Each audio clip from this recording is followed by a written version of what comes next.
Segunda Crônicas, capítulo 29, diz assim: tinha Ezequias 25 anos de idade, quando começou a reinar, e reinou 29 anos em Jerusalém. E era o nome de sua mãe Ábia, filha de Zacarias, e fez o que era reto aos olhos do Senhor, conforme tudo quanto fizera Davi seu pai. E ele, no primeiro ano do seu reinado, no mês primeiro, abriu as portas da casa do Senhor e as reparou. E trouxe os sacerdotes e os levitas e os ajuntou na praça oriental. E lhes disse: ouve-me, ó levitas, santificai-vos agora, e santificai a casa do Senhor, Deus de nossos pais, e tirai do santuário a imundície. Uau! Uau! Eita! Eita!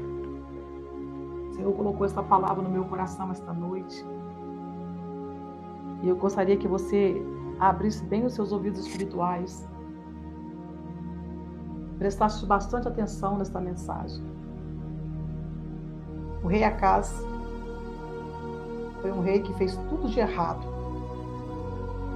Ele trouxe a imoralidade, a corrupção, e fez com que Israel sofresse bastante. Eu estou te dando um pouquinho do contexto, porque texto sem contexto é pretexto para heresia, tá bem?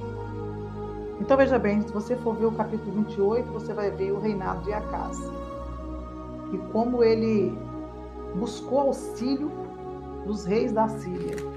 Está logo aí no capítulo de número 28, como ele vai se refugiar, o rei Acaz, buscando socorro dos reis da Síria.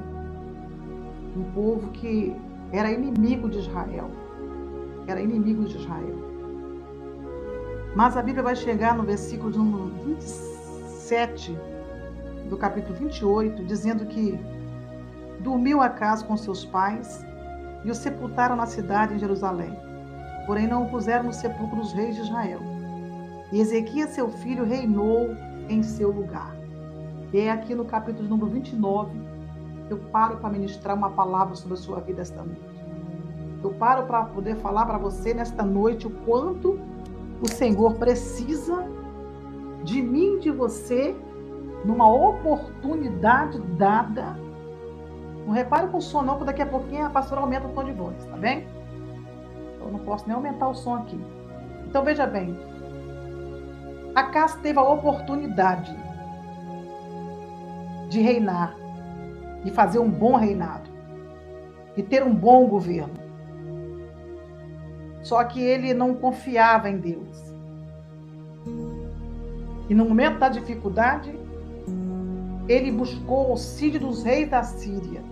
A Síria, tá? Não é Síria. A Síria, cuja capital é Nínive.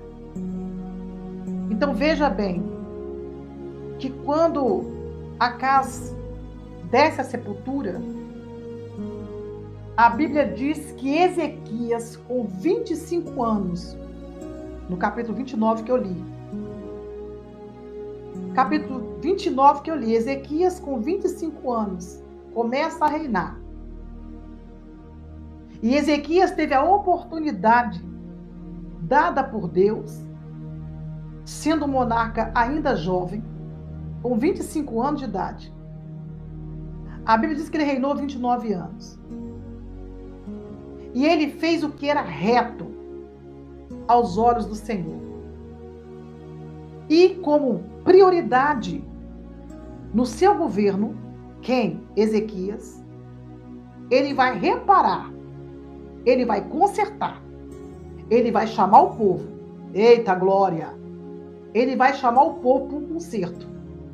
Me faz lembrar de Josué, quando Josué diz: santificai-vos hoje, que amanhã o Senhor fará maravilhas no meio de vocês, antes de passar o Jordão. Aqui nós vemos Ezequias, que resolveu, que decidiu, que determinou a fazer o que era reto, o que era certo diante do Senhor. Ele foi contrário, ele foi o oposto de Acaz. Ele só tinha 25 anos quando ele começou a reinar. Só que ele propôs em fazer a coisa certa. Quantos de nós temos a oportunidade de fazer a coisa certa e fazemos o errado? Eita! Repara que aqui em 2 Crônicas, capítulo 29, o Senhor nos dá uma lição através desta palavra. Ele era um jovem monarca, mas ele resolveu abraçar a oportunidade que ele teve de ser rei naquela época. E ele chamou o povo para um concerto, para reparar os utensílios, consertar tudo que estava fora. Ele chamou o povo a consertar. Em apenas 16 dias, ele bota todo o povo a uma responsabilidade de reparar a casa de Deus e tirar toda a imundície. Eita glória! E tirar toda a imundície. Santificar a casa, purificar a casa para a adoração a Deus. E um dos requisitos, e por que não dizer o menos importante, ou por que dizer o mais importante, antes de você começar a estabelecer qualquer coisa na sua vida, é purificar, reparar, reconstruir, tirar aquilo que está quebrado.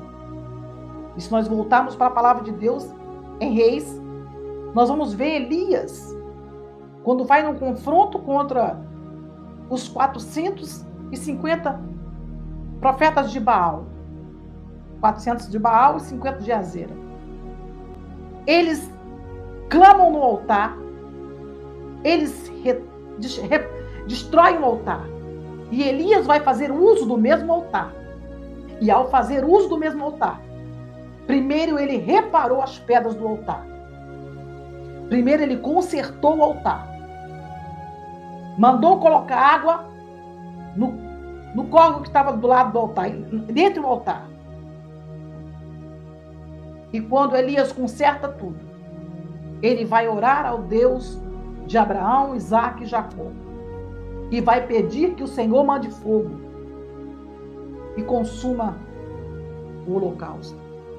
E o Senhor respondeu a Elias, mas houve um processo. Elias teve que consertar as pedras quebradas. Elias teve que reparar o altar, para depois fazer uma oração pedindo resposta. Nós, muitas vezes, queremos resposta de Deus, mas não queremos reparar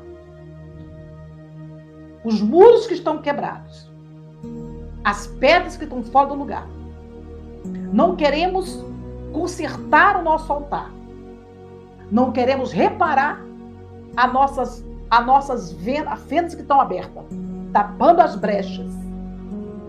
E eu vejo Ezequias aqui no capítulo 29 de 2 Crônicas, que ainda sendo um monarca jovem, ele usou da autoridade que ele tinha como novo rei. E ele vai chamar os levitas, ele vai chamar aqueles que eram responsáveis pela adoração no santuário. E vai dizer, vamos todo mundo aqui, já reparar o santuário. Chamou, está aqui no capítulo 29. Você pode conferir na sua Bíblia, seja bereano. Seja bereano, pode conferir na sua Bíblia. Versículo 3 do capítulo 29. Deixa eu confirmar que tem o versículo 2 do capítulo 29. E fez o que era reto aos olhos do Senhor, conforme tudo quanto fizera Davi seu pai. Quando fala Davi seu pai, é por causa da linhagem, da descendência. E no primeiro ano do seu reinado, no mês primeiro, abriu as portas da casa do Senhor e as reparou. Versículo 4. E trouxe os sacerdotes e os levitas e os ajuntou na praça oriental. E lhes disse, ouve-me, ó levitas, santificai-vos agora e santificai a casa do Senhor, Deus dos vossos pais, e tirai do santuário a imundície. Eita! Ai, meu Deus! Ai, meu Deus! Você está pensando que a oportunidade é para ser desperdiçada? Você está pensando que Deus levanta você, levanta a mim, levanta aqueles que Ele confiou, que lhe deu a oportunidade de governar? E nós temos que continuar deixando as coisas como estão? Não tem mudança? Eu vou fazer errado como o outro fez? Ah, passou aqui, errou aqui, e é assim que funciona. É um erro, vai perdurando e vai virando aí algo que se tornou hereditário. Não. Não. Depois que Acás desce à sepultura, Ezequias faz diferente. Ezequias faz diferente. Ele chamou o povo para a conversa. Eita! Ele chamou o povo para a conversa. Ele disse: sacerdotes, levitas, escutem todos aqui. O que diz o Senhor? Tirai toda a imundície. Eita, meu Deus! Tirai toda a imundície do santuário. Ai, pai!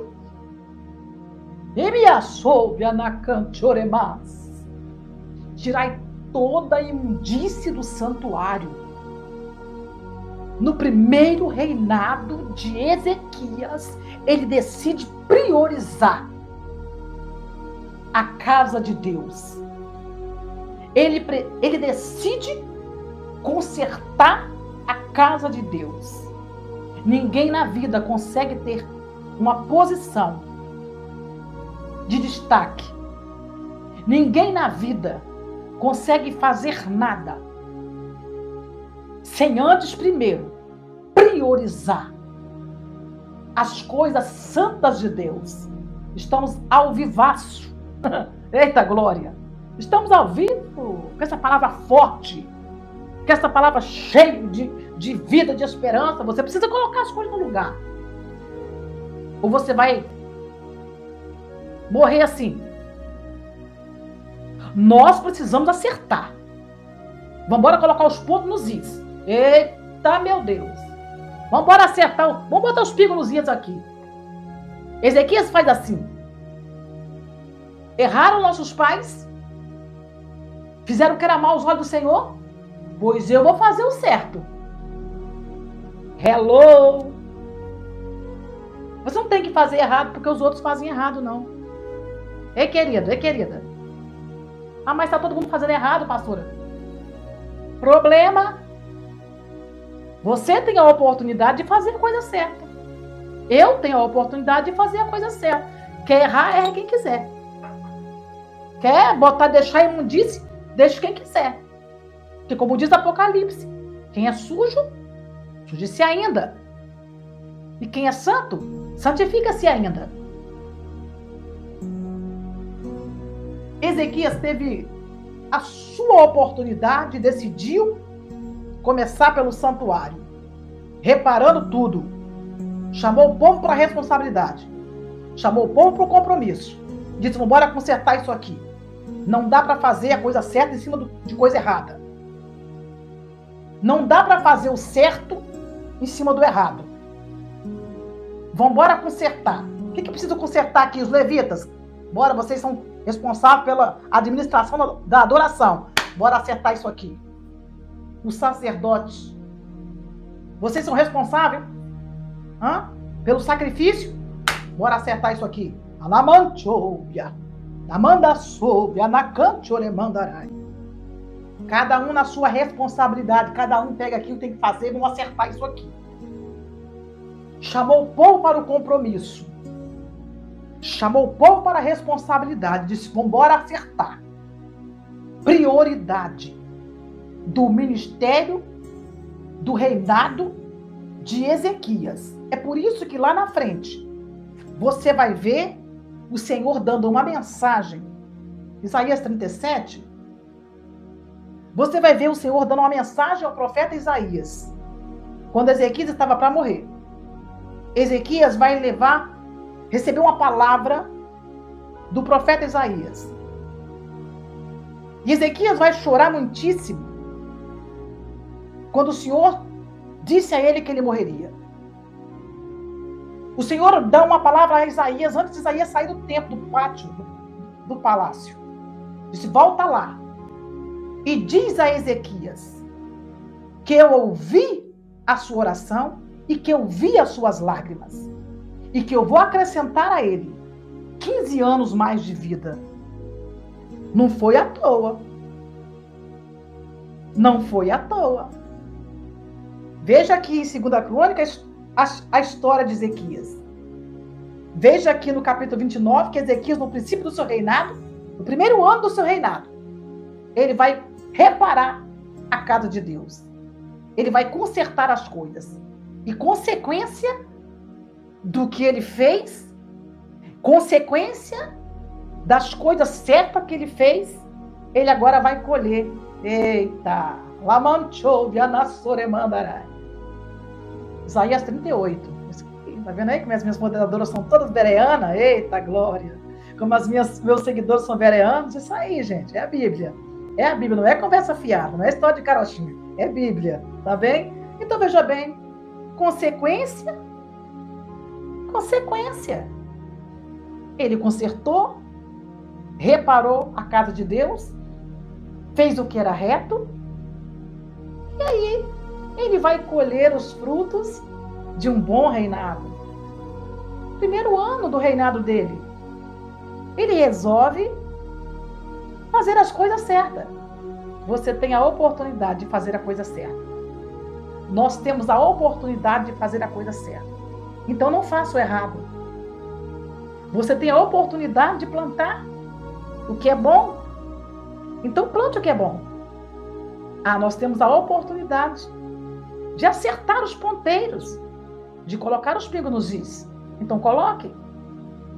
A Bíblia diz que aquele que sabe fazer o bem não faz, ele peca. Ele peca. Você sabe fazer o bem? Então faça. Sabe fazer? Então faça. A oportunidade que Deus está te dando de você acertar as coisas. Porque nem sempre as oportunidades batem na porta. Nem sempre nós temos as mesmas oportunidades. Poderão partir essas e voltar outras, ouvir outras oportunidades, mas nem sempre serão as mesmas. Então, se você tem a oportunidade de fazer o que é certo, dentro dessa oportunidade que Deus te deu, faça o que é certo. Ezequias teve a oportunidade, ele deve ter olhado para trás e disse assim, opa, quando tal fez assim, não deu certo. Quando tal fez assim, também não deu certo. Quando tal também fez assim, não deu certo. Os meus pais fizeram assim, não deu certo. Então eu vou fazer isso, eu vou fazer o certo.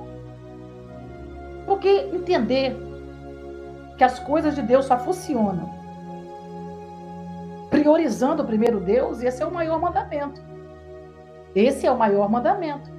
Amar a Deus sobre todas as coisas.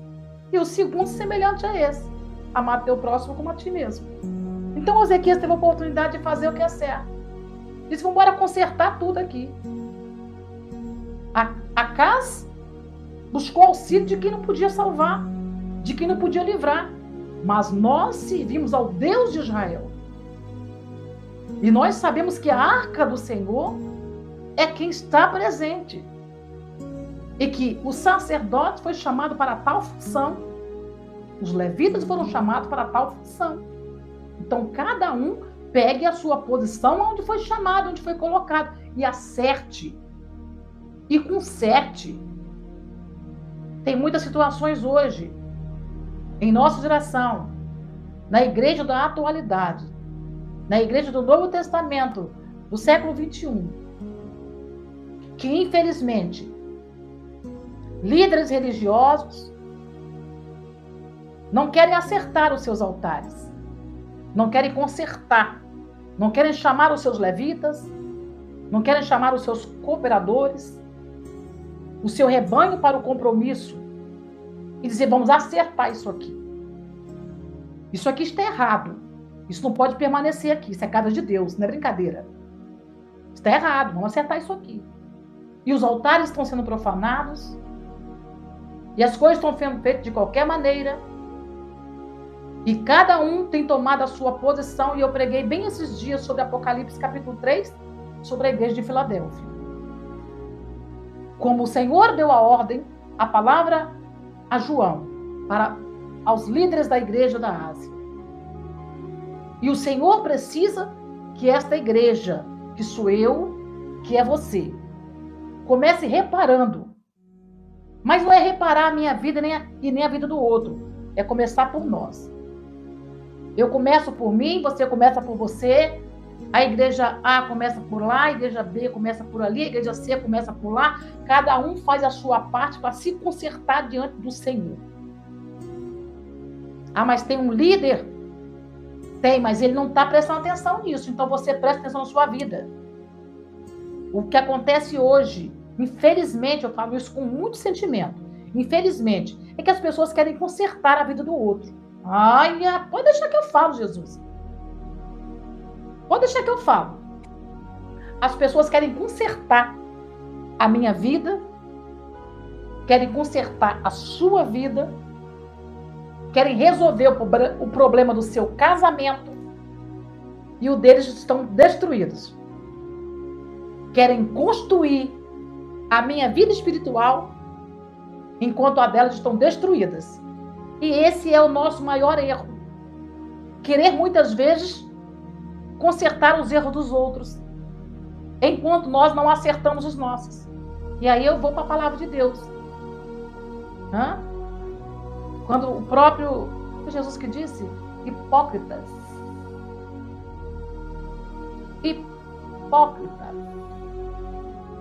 Tirai primeiro o cisco, o argueiro, que está no seu olho, para depois tirar a trave. A trave está no seu olho, depois tirar o cisco. Hipocrisia.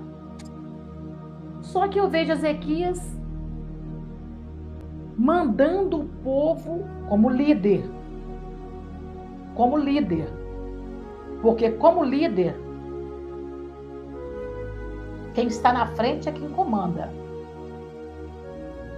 Quem está na frente é quem comanda.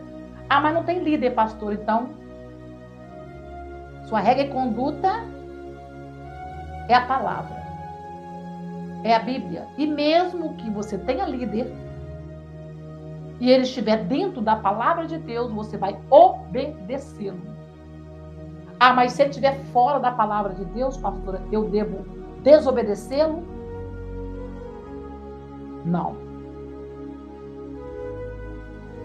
Como assim? Vou explicar. Porque isso torna-se rebeldia.